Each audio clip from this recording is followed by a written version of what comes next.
Today I would like to walk you through a project I've been building over the past few months. It's called SmartPantry. I built SmartPantry to solve a common problem. Many people buy food, forget what they already have, and end up wasting ingredients. The goal of the application is to help people manage their pantry, organize recipes, and eventually use AI to make smarter meal planning decisions. I first show you how the application works from a user perspective, and then we'll dive into the technical side to see how it's built. Let's start with authentication. I begin by creating a new account. Registration is simple and only requires a first name, last name, email address, and password. Once registered, I can securely sign in and using my credentials. SmartPantry uses secure cookie-based authentication. After signing in, we get directed to the dashboard, which provides a quick overview of everything that's happening in my pantry. At the top, I can immediately see how many recipes I've created, how many are marked as favorites, how many pantry items I currently have, and how many recipes I can cook using the ingredients already available in my pantry. One feature I am particularly proud of is the food supply estimate. Instead of simply counting pantry items,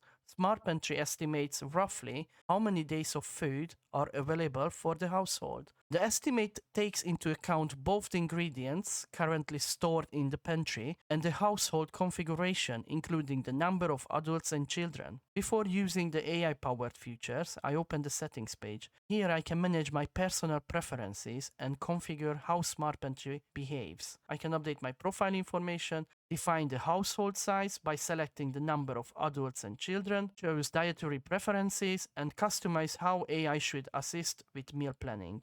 To enable AI-powered features, I turn on AI features and save the changes. Once AI has been enabled, SmartPantry can use these preferences across the application. So let's return to the dashboard. Now, SmartPantry can generate a food supply estimate. And in this example, SmartPantry estimates that the current pantry contains enough food for approximately 7 days. The next widget highlights one of my favorite features, cookable recipes. Instead of simply displaying every recipe I've created, SmartPantry compares my saved recipes against the ingredients currently available in my pantry. This allows me to immediately see which meals I can prepare without needing to go shopping. For each recipe, I can see the ingredient match percentage, which ingredients are missing, the estimated cooking time, and the recipe difficulty. If I want to explore more recipes, I just click View All. This gives me a complete list of recipes matched against the ingredients in my pantry. I can also filter the list to show only recipes where I already have at least 75% of the required ingredients, making it easier to decide what to cook. The recipe details page contains everything needed to prepare the meal, including the ingredients, cooking instructions,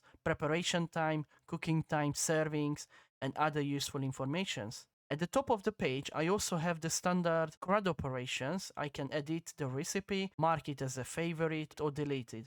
One feature I'm particularly happy with is the drag and drop instruction editor. Rather than manually renumbering every cooking step, I can simply drag and reorder the instructions into sequence I want.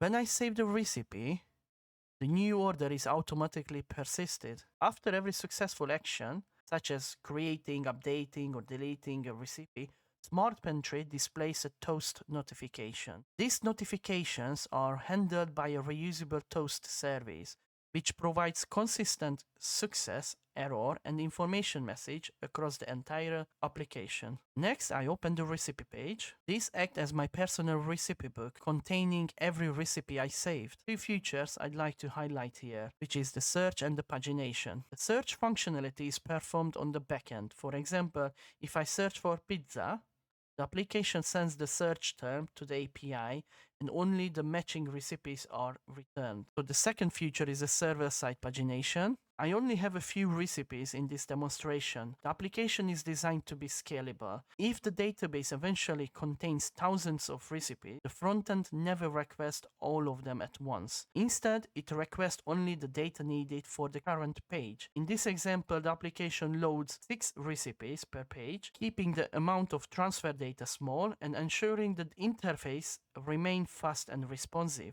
SmartPantry also allows users to create recipes from scratch. Simply click Create Recipe, enter the recipe details, add the ingredients and cooking steps, then save the recipe. Everything is organized into clear sections to make the process as simple as possible.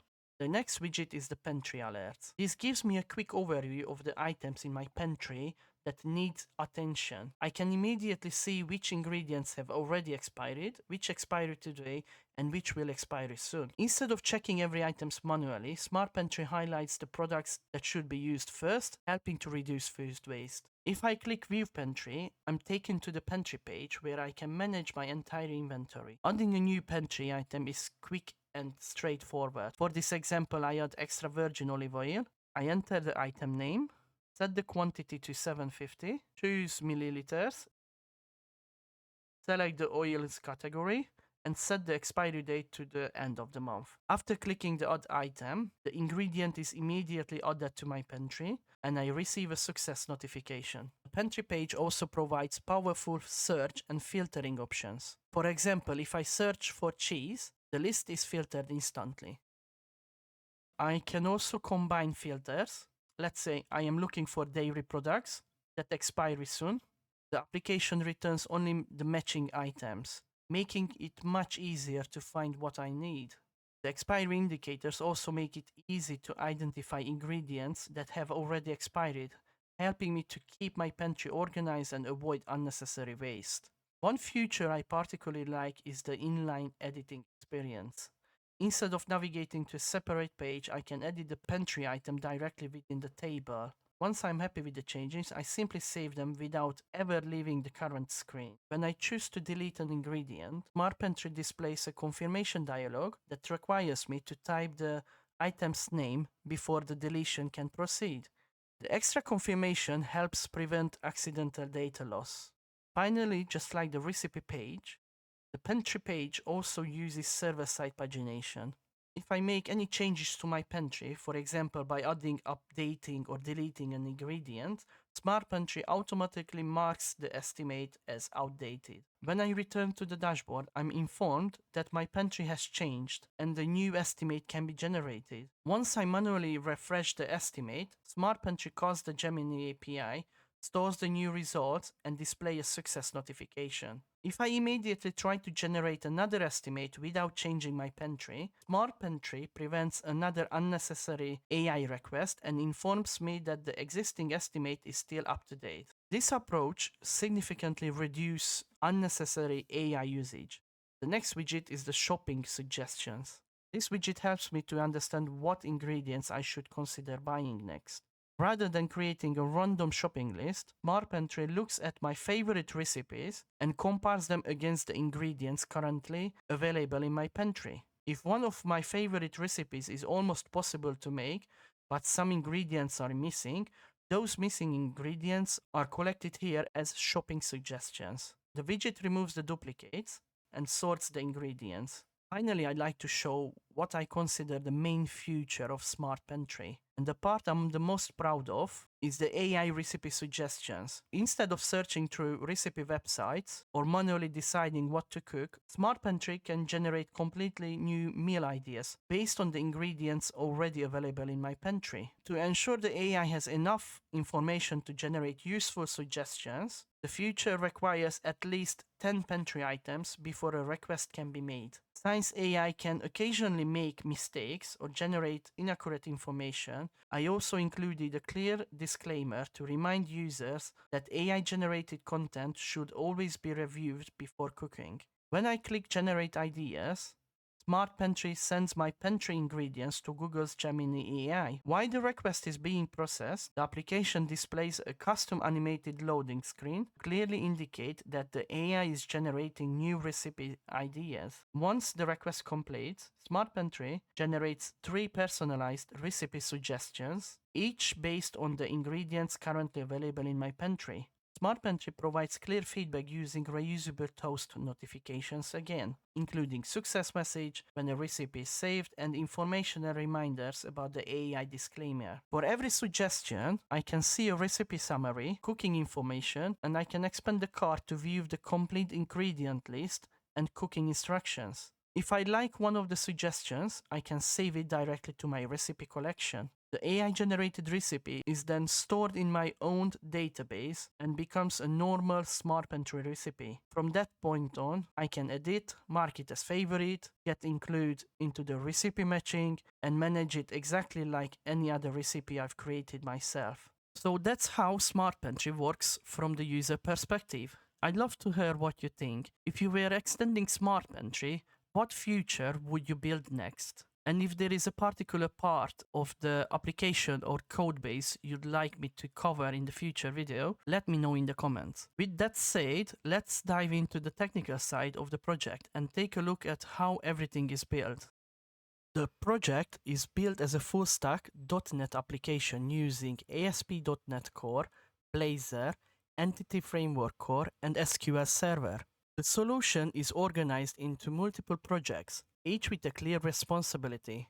I have a backend API, a Blazor frontend, and a shared class library that contains common DTOs, request models, response models, enums, and other shared types used by both applications. This approach keeps the frontend and the backend using the same contracts while reducing duplication across the solution. The project also includes Docker support, allowing the API, the web application, and SQL Server database to run together in a consistent development environment. With the overall architecture in place, the next challenge was securing the application and making sure every user could only access their own data. The first technical decision I like to highlight is authentication and route protection. SmartPantry uses cookie-based JSON Web Token authentication instead of storing access token in the browser's local storage. After successful login, the backend generated JSON Web Token and stores it inside the secure HttpOnly cookie. Because the cookie isn't accessible from JavaScript, it provides better protection. Every request from the frontend automatically includes this cookie, allowing the backend to authenticate the current user without exposing the token to the client application. On the frontend, every protected page requires the user to be authenticated before it can be accessed. Blazor's authentication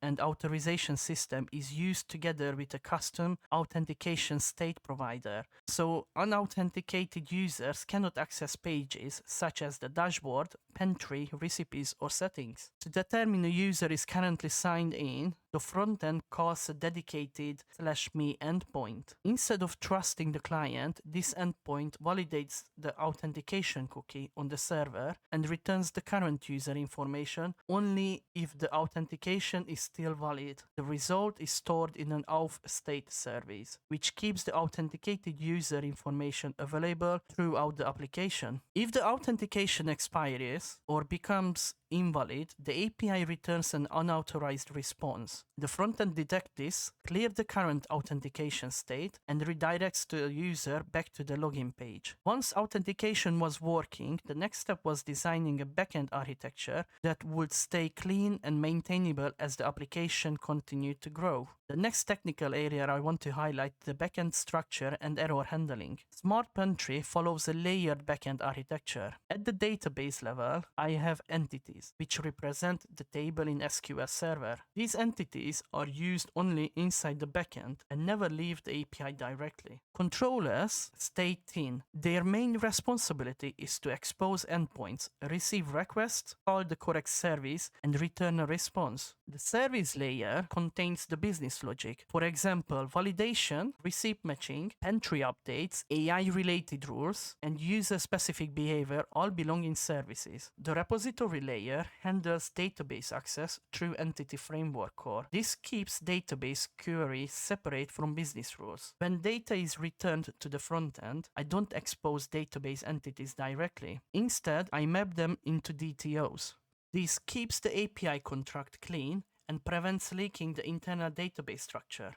I also use a generic response wrapper called API response. This means every API response has a consistent structure, including success flag, status code, message, and optional data. For error handling, I added a global exception handling middleware in the ASP.NET Core API. Instead of writing try-catch blocks in every controller, service can throw meaningful exceptions such as bad request, not found, or unauthorized. The middleware catches those exceptions and converts them into a JSON response. This keeps the controller clean and makes error handling predictable for the front end. With the backend returning consistent responses, the next challenge was providing clear and consistent feedback to the user. Rather than displaying message differently on every page, I created a reusable toast service that handles all the success, error, and informational notifications. Whenever the frontend receives a response from the API, it checks whether the request was successful. If the operation succeeds, the toast service displays a success notification. If something goes wrong, such as a validation error or an exception returned from the backend, it displays an error message. The informational messages are handled the same way. To keep the user interface clean, I also wanted to separate the communication between the frontend and the API. The next architecture decision I'd like to highlight is the front-end service layer. Rather than having Razor pages communicate directly with the API, every request goes through a dedicated client service. These services are responsible for building HTTP requests, sending authentication cookies, deserializing responses, and returning strongly typed objects back to the UI. This means the pages themselves don't need to know anything about the URLs, HTTP methods, or JSON serialization. They simply call methods, making the UI much cleaner and easier to maintain. Once communication between the frontend and backend was in place, the next challenge was avoiding unnecessary API calls and improving performance. SmartPantry uses caching in two different places, on the backend and on the frontend. On the backend, AI recipe suggestions are cached per user for a short period of time. This means if I generate an AI recipe ideas and immediately try again, the application can return the recent result instead of making another Gemini API call. For the food supply estimate, the backend takes a slightly different approach. The latest estimate is stored in the database. When Pantry changes, the estimate is marked as stale, so the user knows the previous result may no longer be accurate.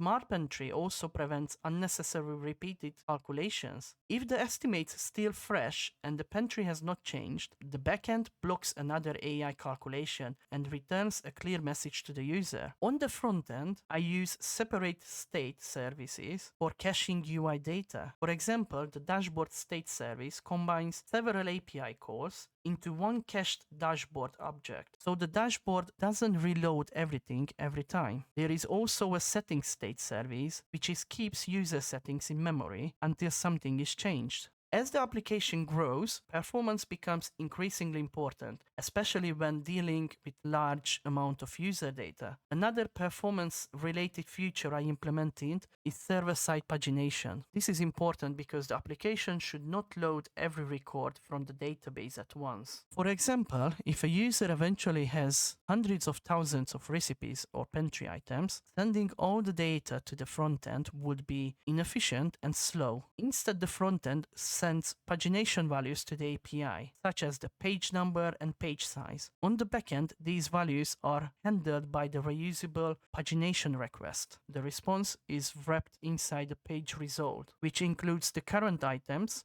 page number, page size, total count, and the total number of pages. On the front end, this data is used by a reusable pagination component. Component displays the current page, total pages, total records, and provides previous and next buttons. When the user changes the page, the front end sends a new request to the backend with the updated page number. Finally, I wanted to keep the codebase easy to maintain. while providing a great user experience. Validation is implemented on both the front end and the back end. On the front end, validation provides immediate feedback. The back end always performs the same validation as well. Throughout the application, I also focused on reusability. Instead of duplicating markup and logic across multiple pages, I built reusable components that encapsulate common UI behavior, making the codebase easier to maintain and extend as the project grows. That brings us to the end of the SmartPantry walkthrough. If you have any questions, suggestions, or ideas for future features, I'd love to hear them in the comments. Thanks for watching, and I see you in the next video. Bye!